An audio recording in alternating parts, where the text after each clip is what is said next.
शायद इसलिए कहते हैं कि बहू अगर लेकर आओ तो कार वाली मत लेकर आओ, बहू अगर लेकर आओ तो संस्कार वाली लेकर आओ। कार वाली बहू लेकर आओगे तो बार बार कार की दोष दिखाएगी, और संस्कार वाली बहू लेकर आओगे तो परिवार को लेकर आगे बढ़ती हुई संस्कार की ओर अग्रणता प्रदान कर देगी। पर कहीं कहीं लगता है दक्षायनी अम्बा जो दक्ष की पुत्री हैं, सती अम्बा जो दक्ष की पुत्री हैं, ये जो सती है, ये दक्षायनी जो है, थोड़ा सा इनके भीतर दक्ष की पुत्री होने का भी थोड़ा अभिमान था।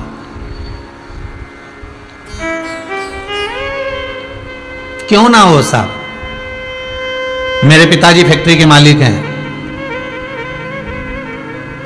तो क्या मैं घर में बर्तन मांजूंगी? मेरे पिताजी के इतने शोरूम हैं, तो क्या मैं घर में भोजन बनाऊंगी? मेरे पिताजी के घर में इतने नौकर लगे हैं, इतने चाकर लगे हैं, इतनी गाड़ियां हैं, इतने बंगले हैं, इतना ऐश्वर्य है, तो क्या मैं ये छोटे मोटे काम करूंगी?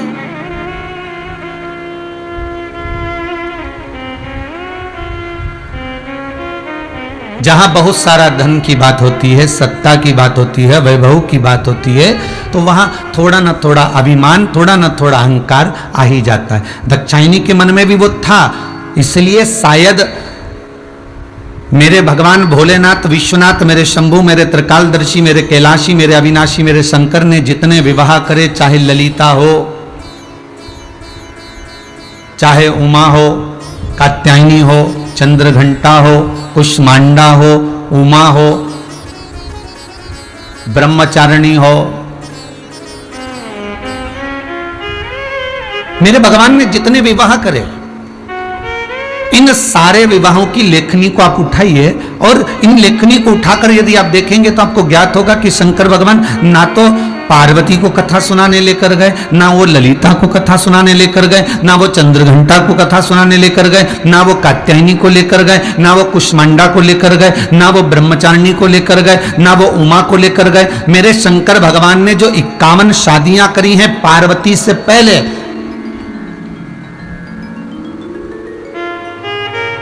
शंकर भगवान के 51 जो विवाह हुए हैं, कि पार्वती का जो जन्म है ये 52वें नंबर का जन्म है। इससे पहले पार्वती उमा बनकर, कात्यायनी बनकर, कुष्मांडा बनकर, चंद्रघंटा बनकर, स्कंदा बनकर, ये माता पार्वती कई अवतार लेती आई है, और बाद में ये सती बनकर है, और सती के बाद में फिर इनका अवतार पार्वती के रूप में हो जाएगा। तो एक रूप माता पार्वती के ना जाने कितने बार अवतरित हो चुके थे, पर इतने रूप होने के बाद भी शंकर भगवान किसी को कथा सुनाने नहीं ले गए। अगर लेकर गए तो केवल सती को लेकर गए। उसका कारण क्या था? दक्षायनी को लेकर गए, उसका कारण क्या था? क्योंकि दक्षायनी के भीतर थोड़ी सी दक्ष की पुत्री होने की अभिमतता थी।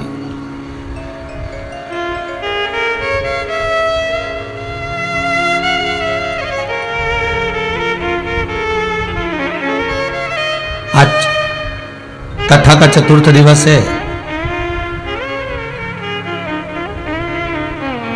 और चौथे दिन की कथा में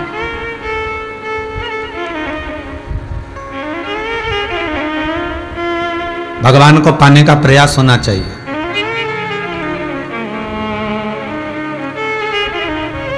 नंद बाबा, दशरथ जी, कदर्म जी, आंत्री जी, इन सब की कथा उठाकर देखना, सबकी कथा उठाकर देखिए। नंद बाबा 60 वर्ष की आयु में आए, तब उनके घर में भगवान कृष्ण पधारे। दशरथ जी 60 वर्ष की आयु में आए, तब राम जी पधारे। कदर्म जी 60 की अवस्था में आए, तब कपिल देव महाराज पधारे। आंत्र ऋषि 60 की अवस्था में आए, तब दत्तात्रेय भगवान पधारे।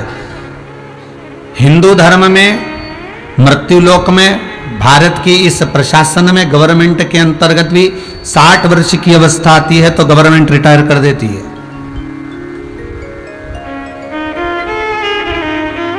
60 वर्ष की अवस्था में गवर्नमेंट भी रिटायर कर देती कि अब 60 साल तक तुमने खूब कंपनी के लिए, फैक्ट्री के लिए, प्रशासन के लिए करा, अब आप घर जाओ और अपने लिए करो, अपने इस जीव के कल्याण के लिए करिए।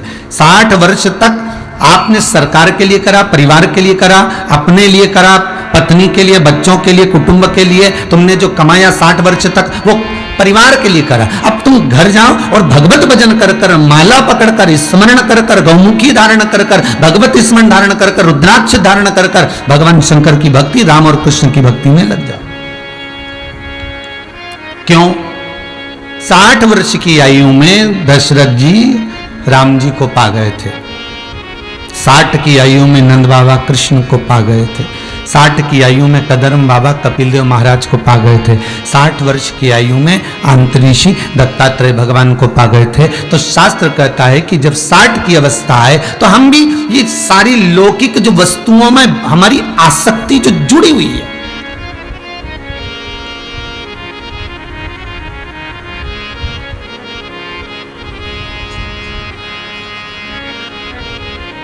हमारी जो आसक्ति रमी हुई है, यह आसक्ति से हम निकल कर इस मन में, इस हृदय में भगवान शंकर को, राम को, कृष्ण को, तुम्हारी जिससे अच्छी पटे, जिससे तुम्हारा मन रम जाए। हम पहले भी कथा में कहें कि हमारी तरफ से दबाव नहीं है कि आप शंकर का भजन करो।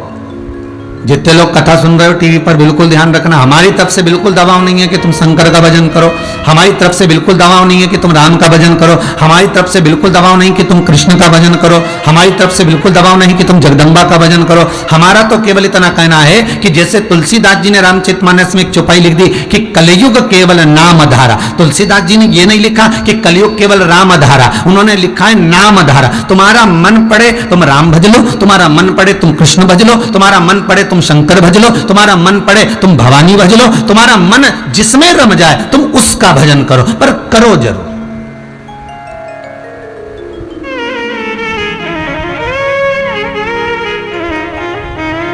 जिसमें तुम्हारी चित्तवृत्ति रमे उस देवता का तुम स्मरण करो, उस देवता का तुम भजन करो। हमारे यहां शादी ब्याह में बफेट लगती है ना, कई लोग प्रश्न भी करते महाराज जी अन्य धर्मों में तो एक देवता होता है, हिंदू धर्म में 33 कोटि देवता है, इतने सारे देवता क्यों बनाए? शिव महापुराण की कथा कहती है, कभी शादी में गए होगे तो बफेट लगती है, पूड़ी सब्जी भजिया पकौड़ा सारे स्टॉल लगते हैं, चम्मक लड्डू पानी पतासा, साथ में आइसक्रीम, गुलाब जामुन, भजिया, जलेबी, इमरती, ये सबके स्टॉल लगते हैं। और आप सारे स्टॉलों पर जाते हो, चाउमीन के भी जाओगे, बर्गर का भी जाओगे, पिज्जा का भी जाओगे, सारे स्टॉलों पर आप जाते हो, सब कुछ आप खाते हो। पर आपकी एक आदत है कि जो चीज आपको ज्यादा स्वाददार लगती है, आइसक्रीम, पान, पानी पतासा, या जो चीज आपको ज्यादा स्वाददार लगती है आप उसको 2 बार खाते हो, कभी कभी और ज्यादा स्वाददार लगती है तो उसको 3 बार खाते हो।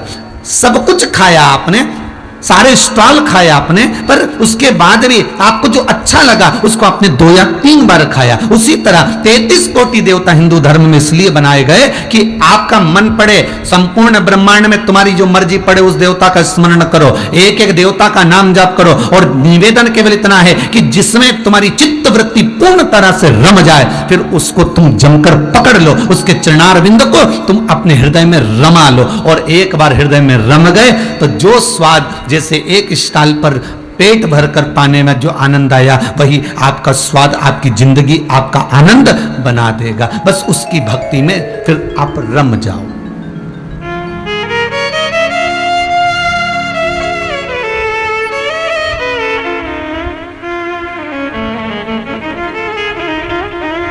फिर आपको भटकना नहीं है।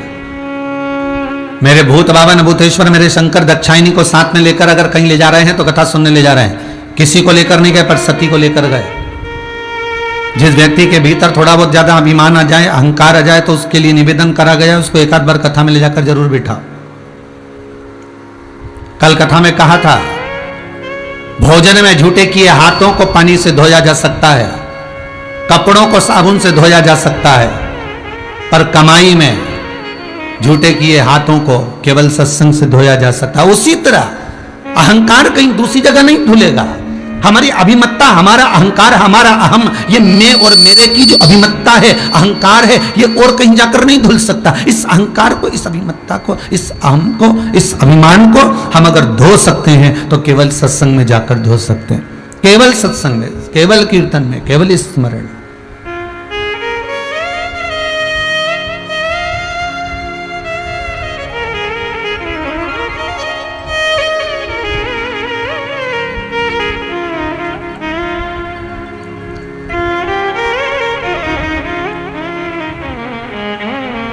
एक बार एक चिड़िया उड़ रही थी, गरुड़ ने उसको देख लिया और गरुड़ ने देखकर उसको खाने का प्रयास करा। चिड़िया की आंख में आंसू भर गए, रो रही।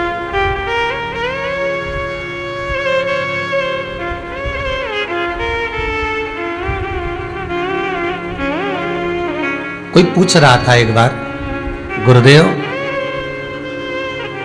ये जीवों की जब हिंसा होती है, बकरी हो, बकरा हो, जीव हो, मछली हो, जब इनकी हिंसा होती है तो जैसे मनुष्य तड़पता है, चीखता है, चिल्लाता है, रोता है, क्या ये जानवर, क्या ये जीव भी चीखते हैं, चिल्लाते हैं और रोते हैं?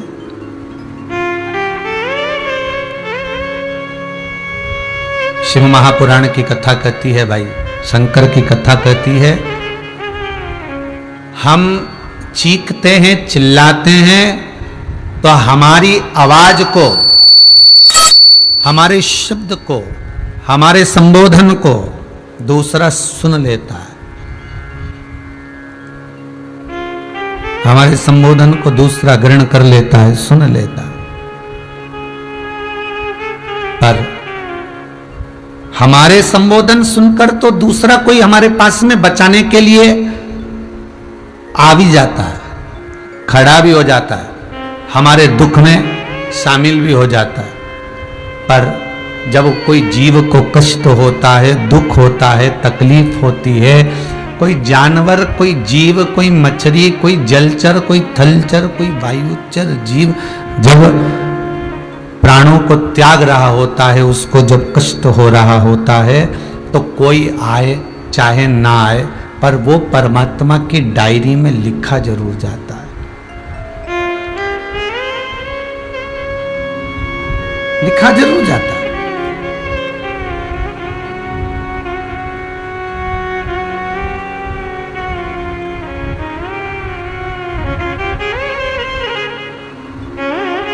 अब एक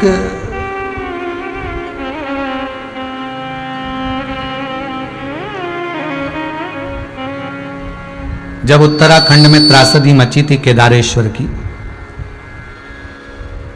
तब किसी ने प्रश्न किया था कि गुरुदेव ये त्रासदी जो मची इसका कारण क्या है? तो उसका सीधा सीधा कारण अगर समझा जाए तो ना बद्रीनाथ में, ना गंगोत्री में, कहीं नहीं, बस मची तो वही केदारनाथ में, वही केदारेश्वर में।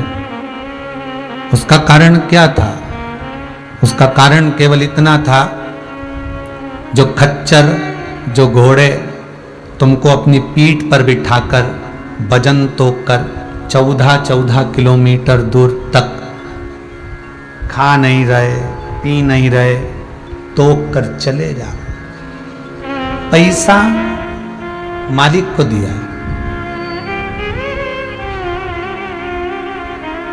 पैसा मालिक को दिया, धन मालिक को दिया, और वो घोड़ा भूखा और प्यासा चले जा रहा, चले जा रहा, चले जा रहा।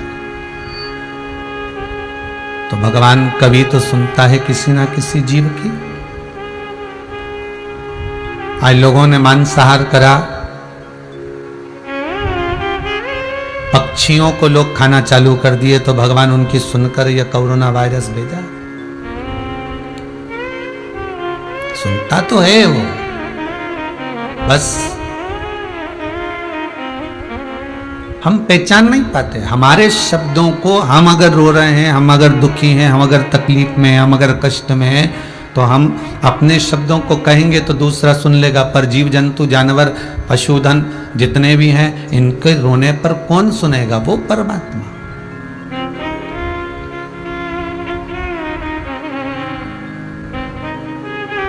चिड़िया उड़ रही है, रो रही है, और चिड़िया रोई।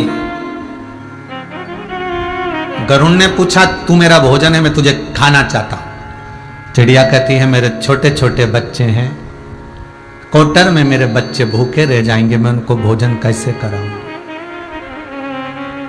मैं उनको कैसे भोजन दूं?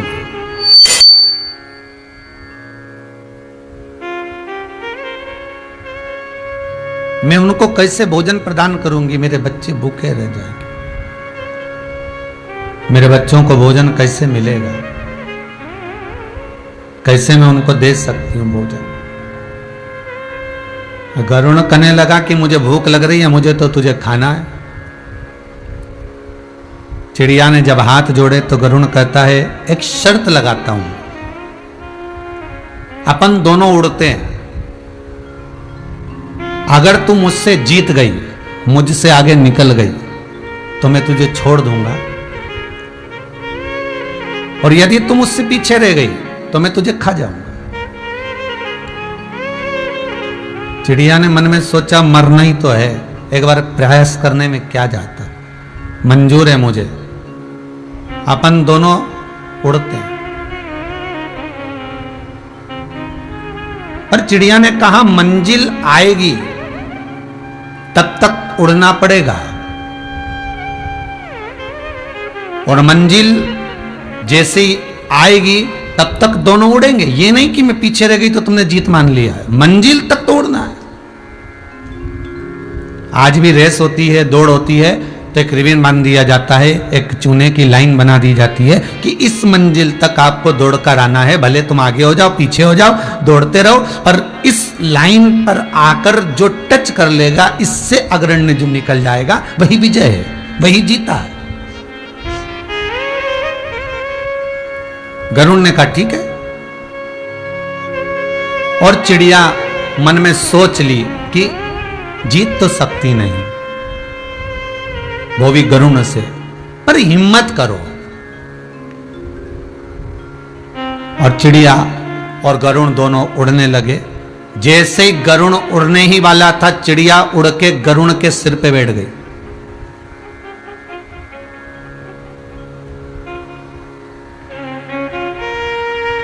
जम के पंजे से गरुड़ का सिर पकड़ लिया और गरुड़ भागता गया, उड़ता गया, उड़ता उड़ता उड़ता उड़ता गरुड़ जब पहुंच गया, जिस चूने की लाइन तक जाना था, मंजिल तक जाना था, जिस रस्सी तक जाना था, जिस रिबन तक जाना था, बस सामने रिबन आ रहा था और चिड़िया तेज उड़कर भागी और रिबन से आगे उस मंजिल की तक चिड़िया पहुंच गई। और गरुड़ ने कहा, चिड़िया गजब करा तूने, तू जीत गई, अब मैं तुझे खाऊंगा नहीं, पर गजब किया तूने।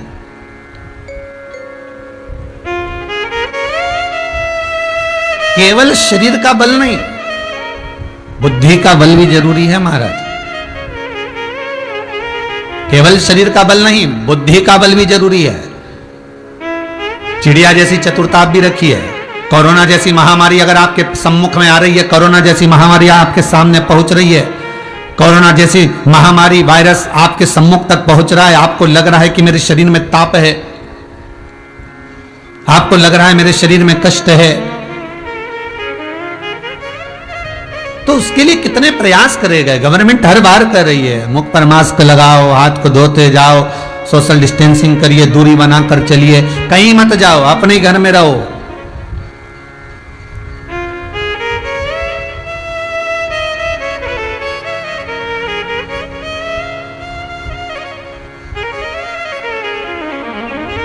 और केवल घर में पड़े नहीं रहना है, घर में रहकर थोड़ी हरी चर्चा, थोड़ा सत्संग, थोड़ा हंसी मजाक, थोड़ा आनंद का भाव तुम्हारे भीतर होना चाहिए।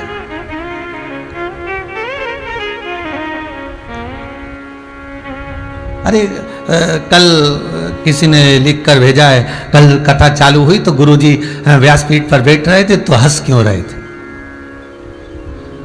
मुस्कुरा क्यों रहे थे? अरे भाई,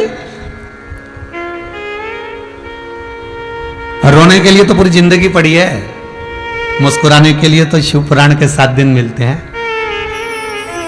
और आपसे भी निवेदन है, रामचरितमानस में आता है श्री राम जी महाराज का जब जन्म हुआ, जब मेरे राम जी महाराज प्रकट हुए माता कौशल्या के गर्भ से,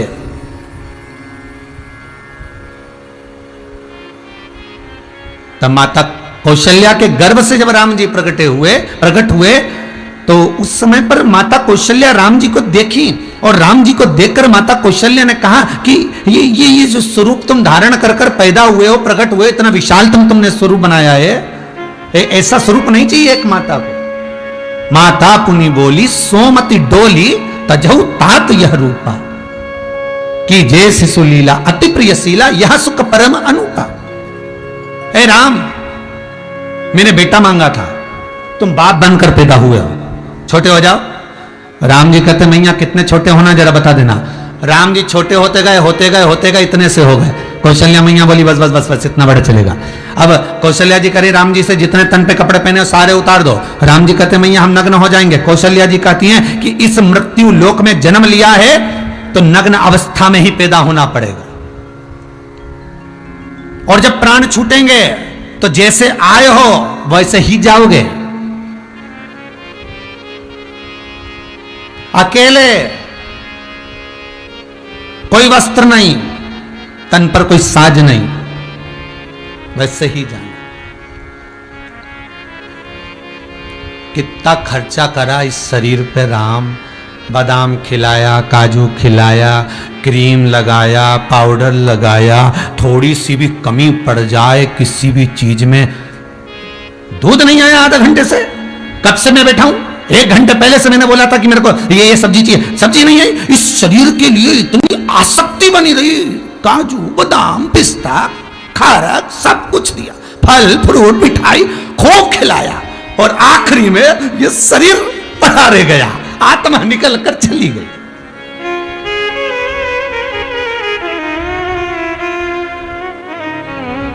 और जाते जाते परिवार वालों से कह देना मैंने शरीर को काजू बादाम पिस्ता इमरती जलेबी भजिया पकोड़ा सब खिलाया, पैर से साबुन से नहलाया, क्रीम पाउडर लगाया, खूब जोरदार जोरदार इत्र लगाया, इसलिए निवेदन में चला भी जाऊं तो शरीर को रख लेना।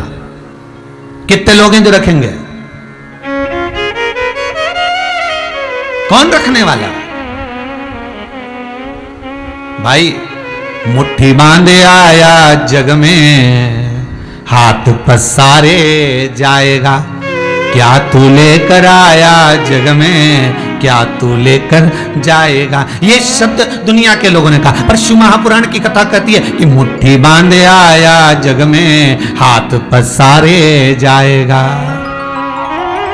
क्या तू लेकर आया वो पता नहीं है, पर लेकर क्या जाएगा ये पक्का है। क्या लेकर जाएगा? शिव महापुराण की कथा कहती है, वेद व्यास जी वर्णन करते हैं शिव पुराण के अंतर्गत कि हम जो दान करें, हम जो पुण्य करें, हम जो सत्कर्म करें, हमने जो कथा श्रवण करी, हमने जो पुण्य का कार्य करा, हमने जो व्रत करा, हमने जो साधना करी, हमने जो किसी को ब्राह्मण को, साधु जन, सन्यासी जन, तपस्वी जन, गौ माता आदिक जीव आदिक जिसको भी अन्न का दान दिया हो, पानी दिया हो, कुछ भी दिया हो, किसी के लिए सत्कर्म किया हो, हमारा करा गया पुण्य, हमारा करा गया भजन, हमारा किया गया स्मरण, ये किसी दूसरे के साथ नहीं जाएगा, यह हमारे साथ जाएगा। शिव महापुराण की कथा कहती है, दुकान पर बैठकर जो कमाया वो पत्नी और बच्चों के लिए कमाया, ऑफिस में बैठकर कमाया वो पत्नी और बच्चों के लिए कमाया, झूठ छल कपट बेईमानी प्रपंच कर कर जो कमाया पत्नी और बच्चों के लिए कमाया। तुमने जहां बैठकर कमाया, फैक्ट्री में बैठकर कमाया तो पत्नी और बच्चों के लिए कमाया, कंपनी में बैठकर कमाया तो पत्नी और बच्चों के लिए कमाया, गाड़ी चलाकर कमाया तो पत्नी और बच्चों के लिए कमाया। पर 7 दिन कथा के पंडाल में अर्थात टीवी चैनल के सामने 7 दिन शिव महापुराण की कथा यदि आप श्रवण कर रहे हो, भले मोबाइल पर सुन रहे हो, फेसबुक यूट्यूब पर सुन रहे हो, चाहे आस्था चैनल के माध्यम से सुन रहे हो, 7 दिन जो आप कथा श्रवण कर रहे हो, इसका पुण्य ना तुम पत्नी के खाते में जाएगा, इसका पुण्य ना तुम्हारे पुत्र के खाते में जाएगा, इसका पुण्य तुम कथा सुन रहे हो तो ये तुम्हारे खाते में लिखा जाएगा। ये तुम्हारा पुण्य खत्म होने वाला नहीं है। अरे गर्ग संहिता में कहा, गरुड़ पुराण में कहा, सारे करे गए दान पुण्य कथा स्मरण का सारा पुण्य तुम्हारे मरते तक हो सकता है समाप्त हो जाए, पर 7 दिन की अगर शिव महापुराण की कथा सुनी है, 15 मिनट 20 मिनट 25 मिनट आधा घंटा की शिव महापुराण की कथा सुनी है, या आपने शिव महापुराण की कथा करवाई है, या शिव महापुराण के अंतर्गत आपने कोई पुण्य दान सत्कर्म करा है, ये कभी छिन्न नहीं होता, ये बढ़ता चले जाता, ये समाप्त नहीं हो सकता।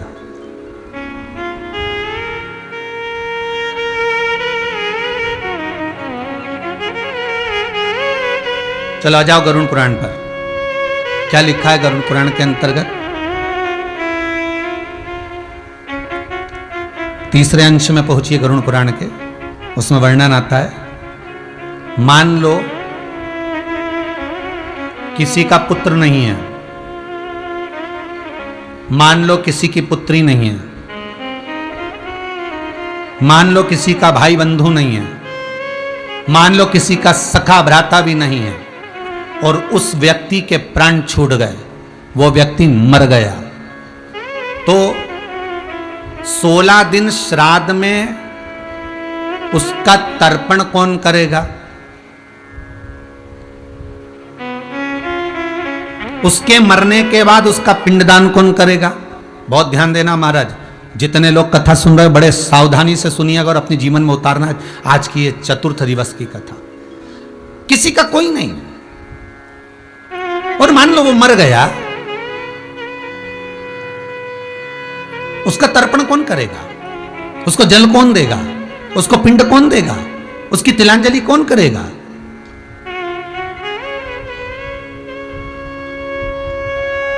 शिव महापुराण की कथा कहती है, गरुड़ पुराण का 3 अंश कहता है कि जिसने अपने जीते जी शंकर जी के ऊपर 1 लोटा पानी चढ़ाया है, शिव पिंडी के ऊपर 1 लोटा जल चढ़ाया है, उस जीव के कोई है नहीं है, अगर वो मर भी गया तो तुम्हारा जल जो तुमने शंकर को समर्पित करा है, वही जल तुम्हारे काम, तुम्हारे मरने के बाद तर्पण में वही शंकर तुम्हें प्रदान कर देता है। जिस पिंडी पर तुमने जल चढ़ाया वही पिंडी तुम्हें पिंड का भाग प्रदान कर देती है, तुम्हें किसी दूसरे से पिंड और जल मांगने की जरूरत भी नहीं पड़ती। भागवत पितरों को तार देती है, श्रीमद् भागवत कथा में लिखा है कि पितरों को तारती है, और हम भी करें, भागवत पितरों को तारती है।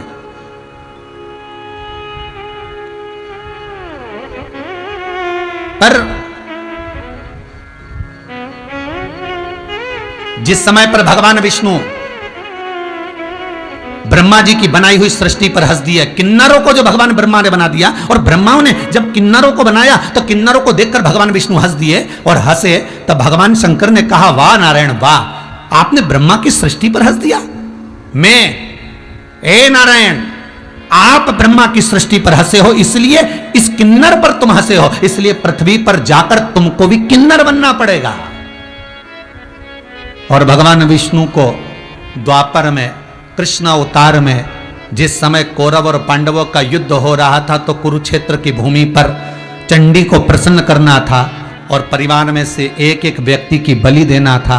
कौरव और पांडवों में से एक एक की बलि देना था, तो कौरव तो खुश हो गए थे क्योंकि हम 100 हैं, एक की बलि दे देंगे 99 बच जाएंगे, पर पांडव में से अगर एक चले गया तो 4 ही बचेंगे। तब आपको पहले भी कथा में कहा, उस समय पर भगवान कृष्ण ने अर्जुन से कहा था, अर्जुन तू वन गया था, वन में तूने नागों की कन्या उलूपी से विवाह किया था, उससे एक पुत्र हुआ था आरावन, उसको लेकर आ, उसकी बलि चढ़ाएंगे। और वो आरावन कहता है कि मैं कुंवारा हूं, और अगर मैं कुंवारी अवस्था में मर गया, मेरे दादा कहते, मेरे नाना कहते थे, मेरी माता कहती है, मेरे ताऊ कहते, मेरे परिवार के हर व्यक्ति एक ही बात कहता है, मेरा मामा यह कहता है कि कुंवारी अवस्था में अगर कोई मर जाए तो उसको ना तो पिंड मिलता है, ना उसका तर्पण होता है, ना उसकी तिलांजलि होती है, ना उसको ब्राह्मण भोज मिलता है, ना उसका गया का पिंड होता है, ना उसकी ब्रह्म कपाली होती है। कुंवारी अवस्था में मरने वाले का ना श्राद्ध होता है, ना भोजन होता है। और आरावन कहता है, अगर मैं कुंवारी अवस्था में मर गया तो मेरे को तो कुछ ना पिंड मिलेगा, ना तर्पण मिलेगा, ना भोजन मिलेगा, ना मेरा श्राद्ध होगा, ना मेरा गया का पिंड, ना मेरी ब्रह्म कपाली, फिर मेरी मुक्ति कैसे होगी? इसलिए मेरी शादी कर दो, मैं कुंवारा नहीं मरना चाहता। तब भगवान उसको मालूम था तो भगवान किन्नर का रूप धारण करके उससे विवाह कर, उस आरावन से।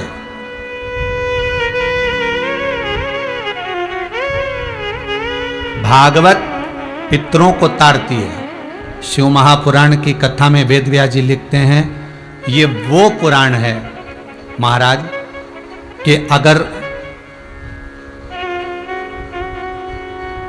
परिवार में, कुटुंब में कोई कुंवारी अवस्था में चले गया। अब देखिए, अन्य पुराणों में लिखा है कि 7 पीढ़ी तार देती है। शिव महापुराण के अंतर्गत वर्णन आता है 71 पीढ़ी। कभी उज्जैनी जाओ, उज्जैन में जाना तो ऋणमुक्तेश्वर महादेव के मंदिर जाना, मंगलनाथ रोड पर है ऋणमुक्तेश्वर महादेव मंदिर। उस मंदिर पर शिव महापुराण की लेखनी लिखी हुई है। उसमें एक लेखनी आप पढ़िएगा तो उसमें लिखा होगा कि शिव महापुराण की कथा का स्मरण करने वाला, शिव महापुराण की कथा का वाचन करवाने वाला, कथा करवाने वाला भी, राजगरिया परिवार बहुत ध्यान दीजिएगा, कथा करवाने वाला भी, कथा सुनने वाला भी, कथा का स्मरण करने वाला भी और कथा सुनकर जाने वाला भी, जिस मार्ग से निकल कर जाता है, जहां कथा करवाता है, जिस भाव से कथा श्रवण करता है, उसकी 71 पीढ़ी में भी अगर कोई अधोगति में मरा होता है, कुंवारी अवस्था में मरा होता है, शिव महापुराण की कथा कहती है, वो ऋणमुक्तेश्वर महादेव का उज्जैन का मंदिर कहता है, उसकी दीवार पर पत्थर पर गुता हुआ वो भाव कहता है कि 71 पीढ़ी में भी अगर कोई कुंवारी अवस्था में मरा है तो उसको भी पिंड, उसके परिचित कोई व्यक्ति एक बार शिव शंकर की कथा का स्मरण कर ले, एक बार शिव महापुराण की कथा को सुन ले, उसका फल प्राप्त होगा।